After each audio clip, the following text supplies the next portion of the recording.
So Iron Thorns can be a pretty oppressive card, especially when it's the only Pokemon in the deck, so it ends up being stuck in the active.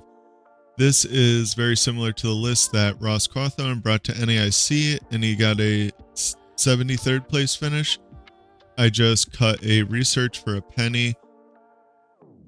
Yeah, so Iron Thorns, I think we want to go first. There's definitely an argument to go second and try to turbo energize, or so that you can play a supporter like an Arven and try and definitely get an energy attachment. But I was picking to go first and just hoping to start an energy in my hand. There's quite a few in the deck so that it could get the turn 1 attachment. Basically, this deck just tries to win off of shutting off Rulebox Pokemon abilities, because Iron Thorns ability, of course, says all Rulebox Pokemon except future Pokemon have no abilities, and then its attack for Lightning Double Colorless does 140 damage, and we move an energy from the active Iron Thorns to the bench. So we're just kind of trying to be disruptive. We have 4 Crushing Hammers. Pretty much the only way we're being disruptive in this list. A lot of other lists play like Erie's and stuff, and Giovanni's Charisma, but Ross just opted to go for the boss's orders and straight up consistency.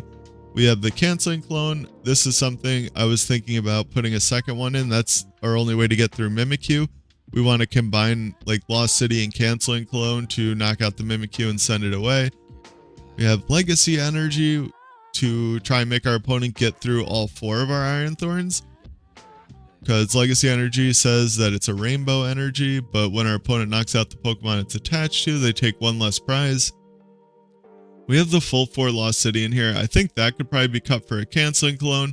I was also thinking about cutting the Techno Radar or something for a 3rd Techno Radar, but I just pretty much ended up playing Ross's list, and I'm doing something a little bit different today. I just basically played like 4 games of this, and I'm just going to kind of show the games that I played and just kind of my experience learning the deck and stuff like that. So here's the games. So this is the first game that I played with it, and I don't know, the games tend to be kind of quick with this one, or with this deck. This deck is pretty straightforward, but I will say the best game is the last game. I got like a rematch against the person I played in the 3rd game, so it's kind of cool. But it looks like this is Lugia that we're up against. That's what I'm thinking, and I'm not really used to just playing a deck where you do nothing and just pass on turn 1. So it took me a minute or second, but I just attached the energy and pass. They play Capturing Aroma. I see the Archeops. It's definitely Lugia.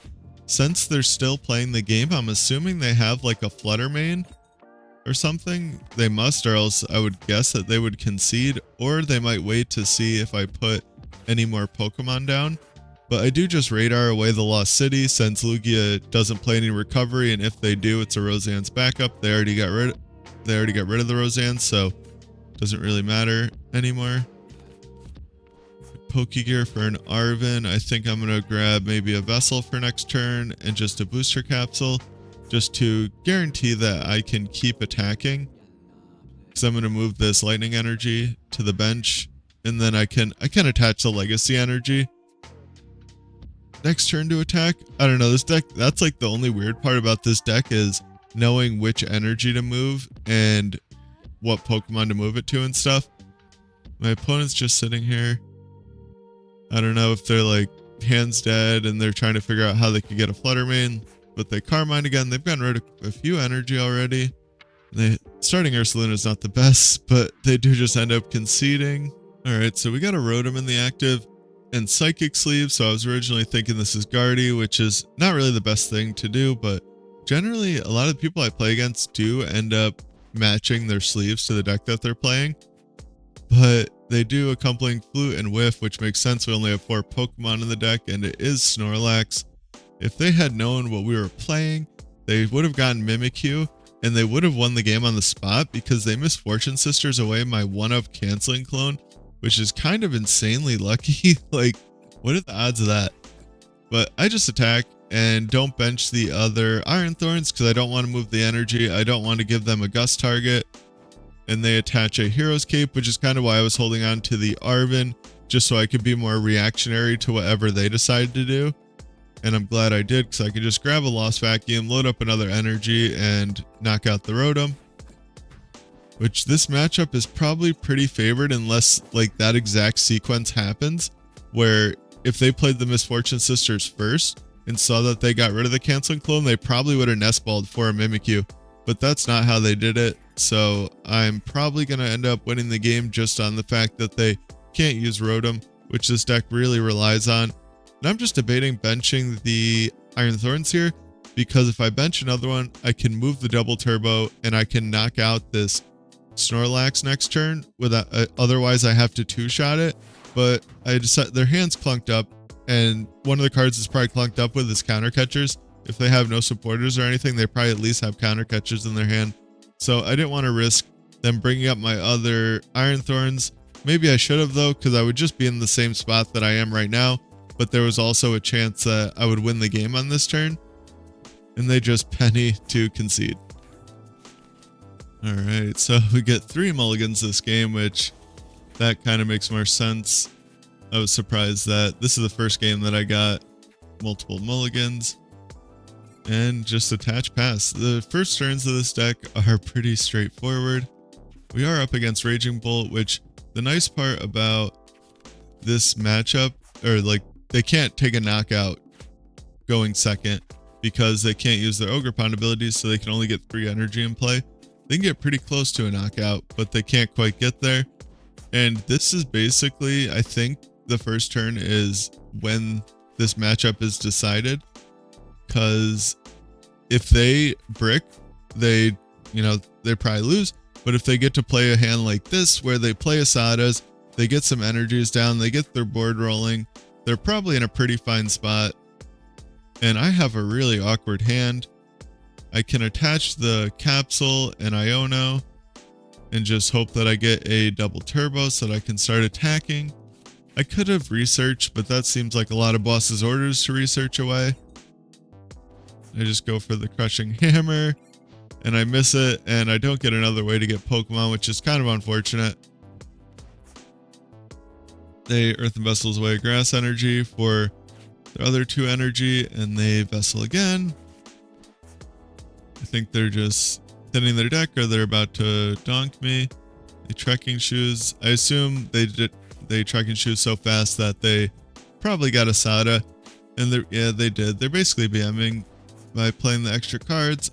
But, maybe they didn't know the math on the knockout. But I will get a rematch against this person next game. I don't know why Live does this, but it happens to me a lot. Let me know if it happens to you guys at all. But I get paired back to back into the same person, like probably way more than it should happen, because I'm assuming there's a lot of people playing like PDCG Live at any given time. So I would imagine that there's other people to like pair you up against, but it just seems to happen. I'm guessing it's either purposeful or just because you're both queuing at the same time right after a game. Often I will wait like a minute after I end a game just to not get paired into the same person. But once again, just simple couple turns. You just attach pass, attach attack, move the energy. I moved the lightning energy because I have lightning energies in my hand. If I had double turbos in my hand, I would have moved the double turbo. And I was kind of, I don't know what I was hoping for off that. I think I wanted to get a judge to try and judge their hand once it gets rolling. So I just Arven for a Pokégear for next turn and a future Capsule.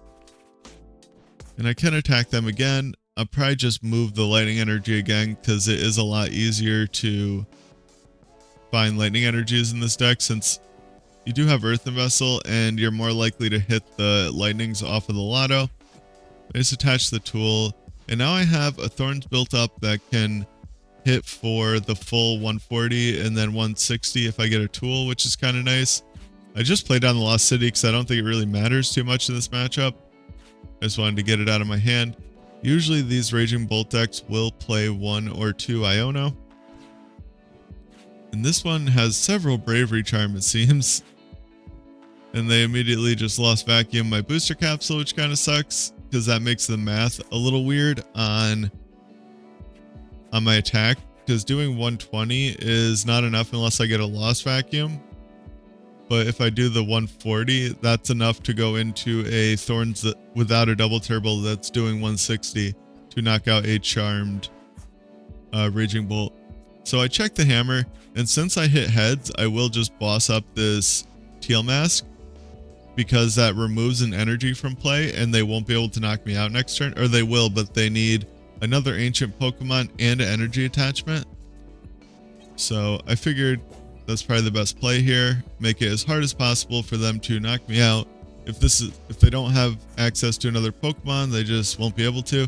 And they immediately come out with the enhanced hammer, which is why I didn't attach the double turbo turn 1. I was like, this is the live ladder. You really don't know what people are going to be playing. He might play an enhanced hammer. I'll just attach the lightning. So I was thinking about attaching the double turbo because they are harder to find. And if I did get Iono'd, it would be harder for me to re-find one. But people play the most random stuff on live. Like this person probably lost one game to Lugia and they're like, oh, I'm putting an enhanced hammer in my deck. Maybe it's good though. Maybe it's the play in Raging Bolt. I don't know. It might just swing the matchup. But I am able to Arven for a retreat, and I retreat into this Iron Thorns, and yeah, I can attack for, unfortunately, only 140. So I had to use the capsule to retreat, and I moved the energy to the capsuled Iron Thorns, and I think that was a mistake. I should have moved the energy to the Iron Thorns that already had an energy on it, because I doubt that they play 2 Lost Vacuum and Raging Bolt. And now not having 2 basics on an Iron Thorns is going to make it a lot harder for me to attack the next turn. And I just basically vesseled for 2 energy for no reason at this point, so I think that was a pretty major mistake. And now I top deck my Legacy Energy, so I'm just kind of really kicking myself at this point. I don't know what to do. I'm probably just going to end up Ionoing since I can't research and try to hit a double turbo, because the Legacy is kind of how I was like planning to win the game. And of course I draw the double turbo off the Iono, but I kind of needed to force them to waste an attack for 1 prize at some point anyway. I don't know, kind of a pain, but what are you gonna do? So I need to force them to go through all 3 of these Raging Bolts to have a chance to win. And I really kind of screwed myself by not moving the energy to the same Thorns, but that's kind of the process of learning a deck. You learn these small nuances when you first play it, and now I'm really screwed. Like, I'm stuck in the active. I probably just attached that double turbo to the Legacy Energy guy. I don't know, that's kind of weird, because I really want to stick the one with the Legacy Energy in the active first, to try and make them go through that so that they don't just have 1 boss to win the game. I want to make them have to boss 2 different times to not knock out the Iron Thorns for 1 prize. But I do miss the capsule, which kind of sucks. I would really have liked to have gotten the capsule and gotten an attack that turn. Now it's going to be really hard for me to win the game, all because of that 1 mistake kind of spiraling. And at this point now they just need 1 gust effect next turn to knock out the benched Iron Thorns without the Legacy Energy on it. And the next card was the booster capsule, which is just pretty insulting if you ask me. And I can just judge them and hope that they whiff a little bit, and I draw another booster capsule. It's like just rubbing it in my face.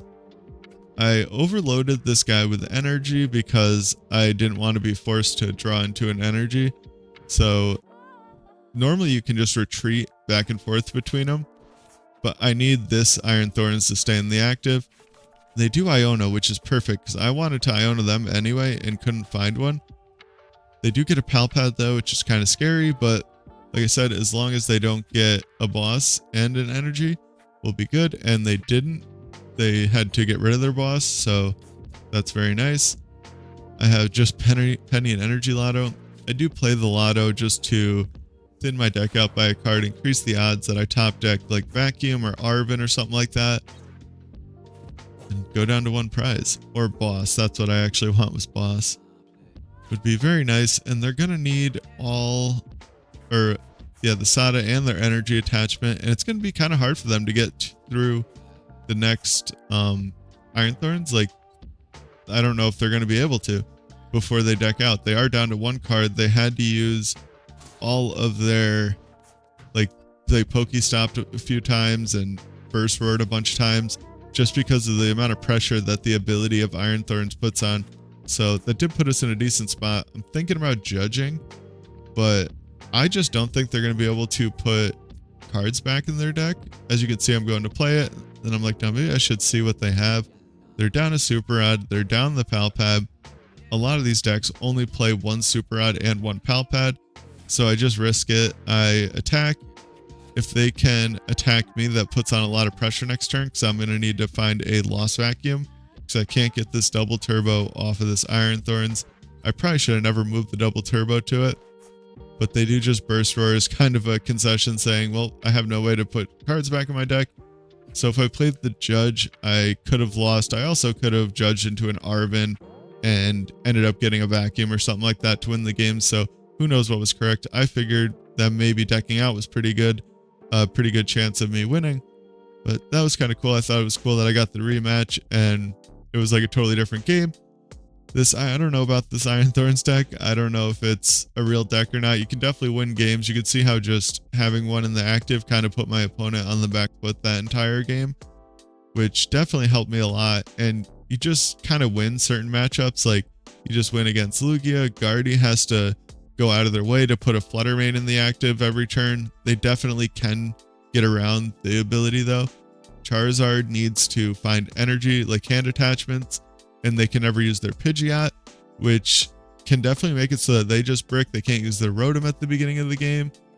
Trying to think of what other decks there are. I don't know, even like Ancient Box, when I played Ancient Box against this, I did end up winning as the Ancient Box player, but just not being able to use Greninja alone was a pain, and that can be a pain for Lost Box too. But Lost Box is definitely one of the decks that can deal with it a little bit better. But that was Iron Thorns. Hope you guys enjoyed, and have a good one.